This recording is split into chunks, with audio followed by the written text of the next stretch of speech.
Very good morning dear students. Previous video में हमने science में चैप्टर 11 वर्क एंड एनर्जी पढ़ा है और आज के वीडियो में हम चैप्टर 12 साउंड पढ़ेंगे। साउंड को हिंदी में ध्वनि कहते हैं और हमारे चारों ओर बहुत सारी ऐसी चीज़ें हैं जो कि साउंड प्रोड्यूस करती हैं, हम इनसे घिरे हुए हैं।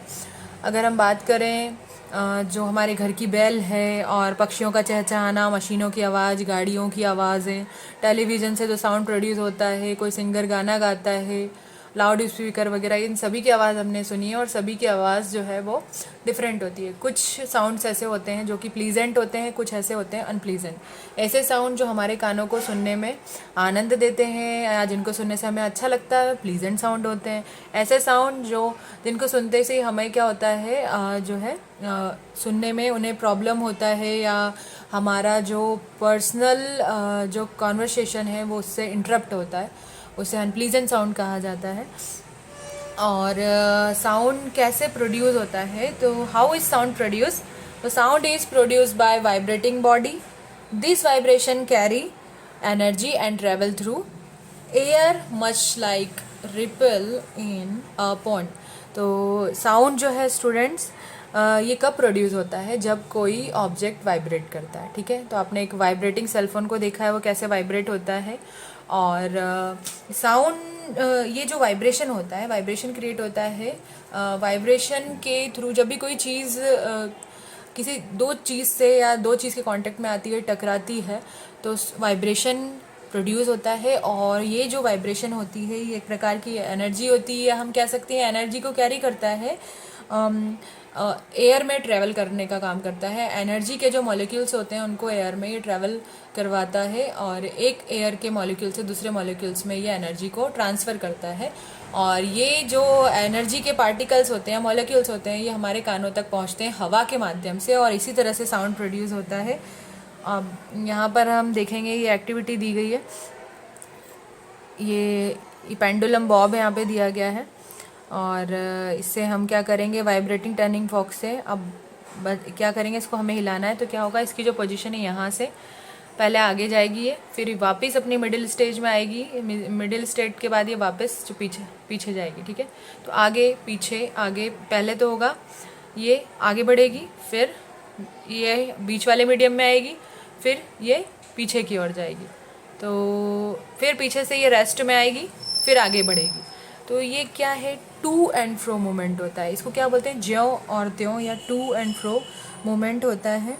और इस तरह के जो मोशन होते हैं ये क्या करते हैं, टू और फ्रो मूवमेंट और वाइब्रेशन प्रोड्यूस करते हैं। ठीक है, हमने किसी चीज़ को स्ट्राइक करी, बहुत हार्डली स्ट्राइक किया, तो वो भी वाइब्रेट होगा। जैसे हमने स्केल को अगर टेबल पर एक हाथ से स्ट्राइक करा है, स्केल के आधे पार्ट को टेबल के बाहर रखा है और आधे पार्ट को हमने टेबल पर रखा है, और ऐसा पार्ट जो टेबल के बाहर रखा है उससे हमें स्ट्राइक करना है, तब भी क्या होगा, वो मेटल है तो वो स्ट्राइक करने पर वाइब्रेट होगी और वाइब्रेशन से क्या होता है, साउंड प्रोड्यूस होता है। ठीक है, ये इस तरह से आप देख सकते हैं। और यहाँ पर आप देखेंगे ये रबर बैंड है और एक जो है खूंटी से या एक यहाँ पर दी गई है पेच, इससे क्या कर दिया, इसे टांग दिया रबर बैंड को और एक हाथ से क्या करा, इसे हमने स्क्रैच किया, एक हाथ से हमने इसे पुल किया नीचे की ओर, और जो दूसरे हैंड की फिंगर होगी उससे हम क्या करेंगे, रबर बैंड को बजाएंगे, तो ये क्या होगा, इस तरह से वाइब्रेट होगा और वाइब्रेशन के बाद हमें जो है उसका साउंड सुनाई देगा। और ये जो मोमेंट मैंने आपको बताया था ये सिंपल पेंडुलम का है और ये सिंपल पेंडुलम का जिस तरह से हम इसे हिला रहे हैं, या फिर जैसे कि जो घड़ी का पेंडुलम बॉब होता है, घंटे के बाद क्या होता है, वो घड़ी से टकराता है और आवाज़ आती है।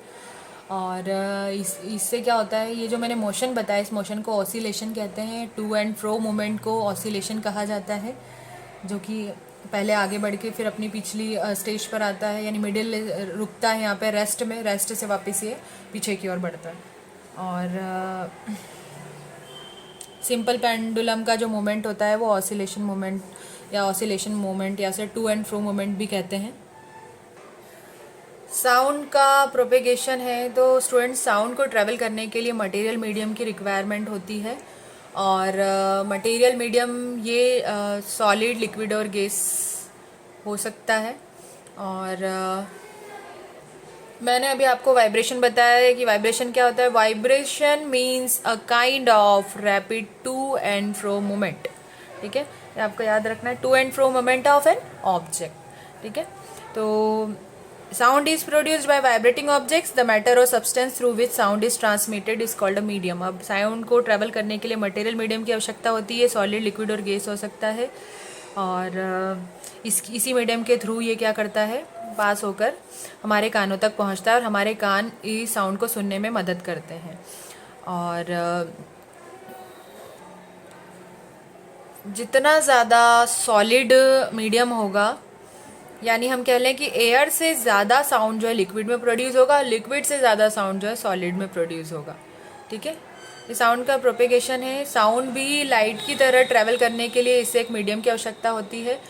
लाइट जो है रेक्टिलिनियर मोशन में ट्रैवल करती है, सीधी रेखा में चलती है। साउंड जो है इसे भी ट्रैवल करने के लिए मीडियम की आवश्यकता होती है। लाइट भी एयर, वाटर, और अगर हम बात करें सॉलिड में तो उसका पाथ ब्लॉक हो जाता है। साउंड जो है, साउंड इन तीनों में से ट्रैवल करती है।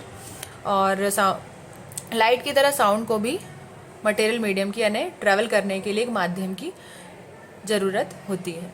और बट जो लाइट की इंटेंसिटी है वो साउंड से ज़्यादा होती है, और साउंड की इंटेंसिटी लाइट से कम होती है। लाइट की स्पीड होती है 3 × 10⁸ मीटर पर सेकेंड।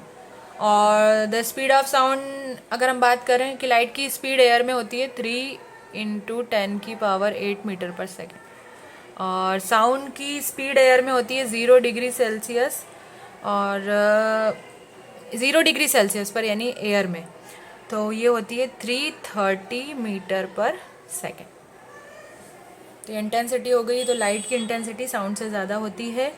और साउंड की एक प्रॉपर्टी ये है कि ये गैस से ज़्यादा लिक्विड में और लिक्विड से ज़्यादा सॉलिड में प्रोड्यूस होता है, क्योंकि सॉलिड वाले ऑब्जेक्ट्स या मटेरियल जो हैं ये ज़्यादा वाइब्रेट होते हैं, और जितना हार्ड इनको हम स्ट्राइक करते हैं ये उतना ज़्यादा साउंड प्रोड्यूस करते हैं।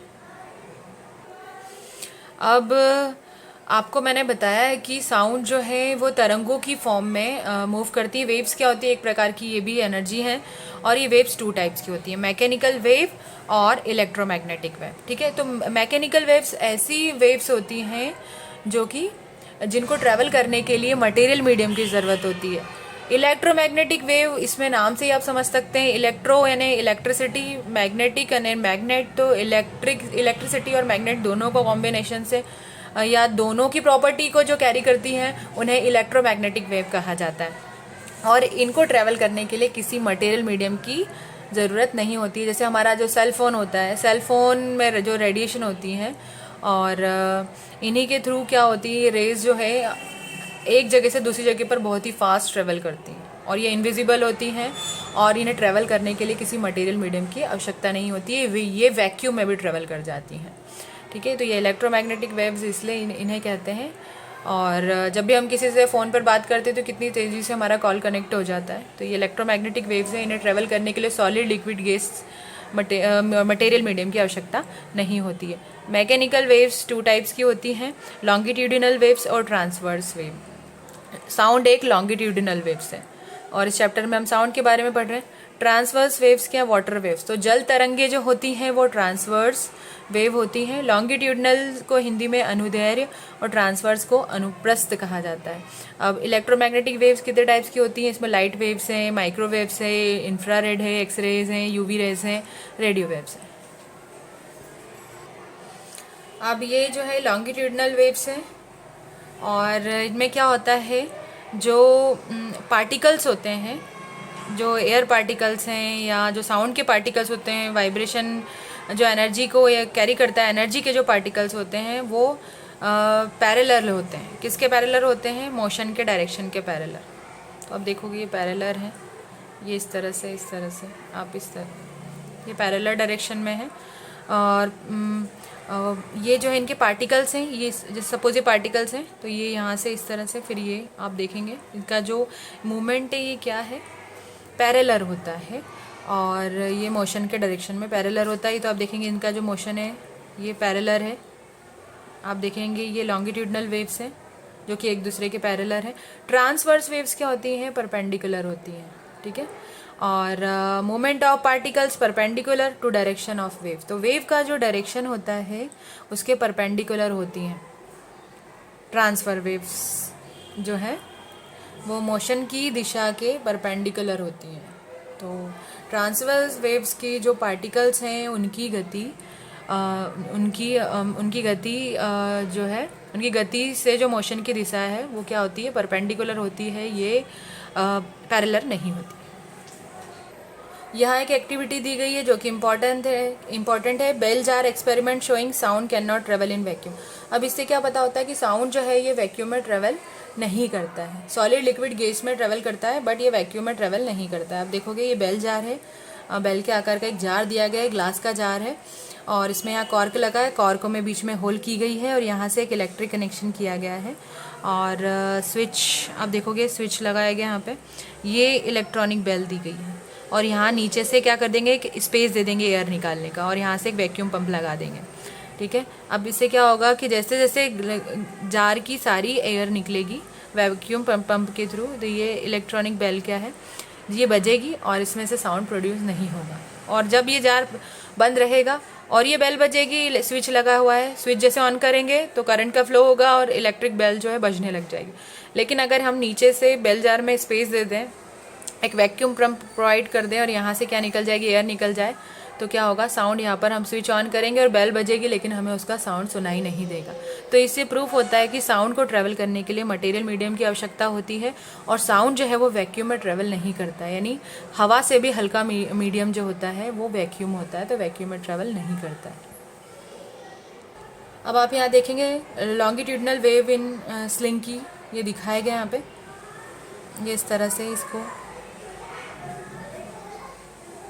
इस लिंकी को इस तरह से हम क्या करेंगे, पुश और पुल करेंगे तो देखेंगे ये किस तरह से होगा। ये जो वेव्स होती हैं परपेंडिकुलर होती हैं, तो साउंड भी इसी तरह से ट्रैवल करता है, यूँ इस तरह से आप देखोगे वाइब्रेशन के साथ, और ये जो है पैरेलल होती हैं इसकी वेव्स जो हैं एक दूसरे से, लॉन्गिट्यूडनल वेव्स हैं, ये उनकी फॉर्म है।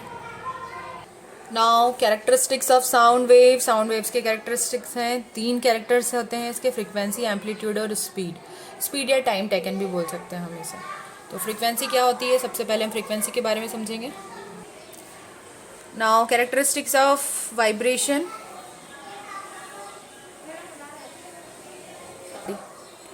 तो the number of oscillation per second is known as its frequency.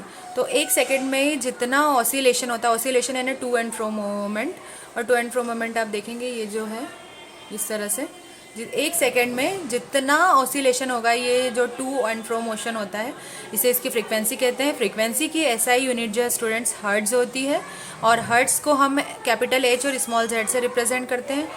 अगर कोई बॉडी एक सेकेंड में 100 ऑसिलेशन कंप्लीट करती है तो उसकी फ्रीक्वेंसी 100 हर्ट्ज होगी।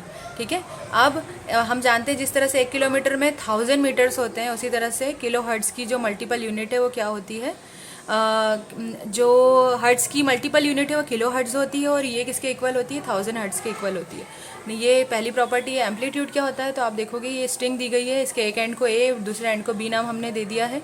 इसे हम स्ट्राइक करेंगे और स्ट्राइक करेंगे तो ये क्या होगा, इसके बीच में एक डिस्प्लेसमेंट प्रोड्यूस होगा, डिस्प्लेसमेंट क्रिएट होगा और इसके बीच का स्ट्रिंग जो है जिस दिशा में जितना मुड़ेगी ये उसका डिस्प्लेसमेंट होगा, या ऊपर या नीचे की ओर होगी ये जो डिस्प्लेसमेंट है, और इसे डिस्प्लेसमेंट को इसका एम्पलीट्यूड कहते हैं। तो ये ए बी स्ट्रिंग है और इसको जितनी डिस्प्लेसमेंट में हमने इसे स्ट्राइक किया है ये इसका एम्पलीट्यूड कहलाता है। तो एम्पलीट्यूड क्या है, the maximum displacement of a vibrating body from its mean position is known as amplitude. अब टाइम पीरियड या speed, the time taken by the vibrating body for one complete oscillation is known as the time period of oscillation, it is denoted by T. अब कोई भी vibrating जो body है एक second में कितना ऑसिलेशन एक सेकंड में या दिए गए टाइम में अपना एक ऑसिलेशन कंप्लीट करती है, उसे टाइम पीरियड या स्पीड ऑफ ऑसिलेशन कहते हैं। इसे हम टी से या फिर कैपिटल एस से, स्पीड को कैपिटल एस से रिप्रेजेंट करेंगे। तो वन ऑसिलेशन जो है इसे कैपिटल टी से रिप्रेजेंट करते हैं और हम जानते हैं टाइम को हम सेकंड में मेज़र करते हैं, और ये जो नंबर ऑफ ऑसिलेशन होता है एक सेकंड में 1/t होता है। अब आप देखेंगे ये फॉर्मूले की फॉर्म में है, तो फ्रीक्वेंसी क्या होगी, जब 1 सेकेंड इज़ 1/t होगा तो फ्रीक्वेंसी जो होगी 1/t होगी, और टाइम और फ्रीक्वेंसी एक दूसरे के रेसिप्रोकल होते हैं, तो f की जगह पे t आ जाएगा और टाइम क्या हो जाएगा 1/फ्रीक्वेंसी। तो time period and frequencies are reciprocal to each other. Now अब हम कैरेक्टरिस्टिक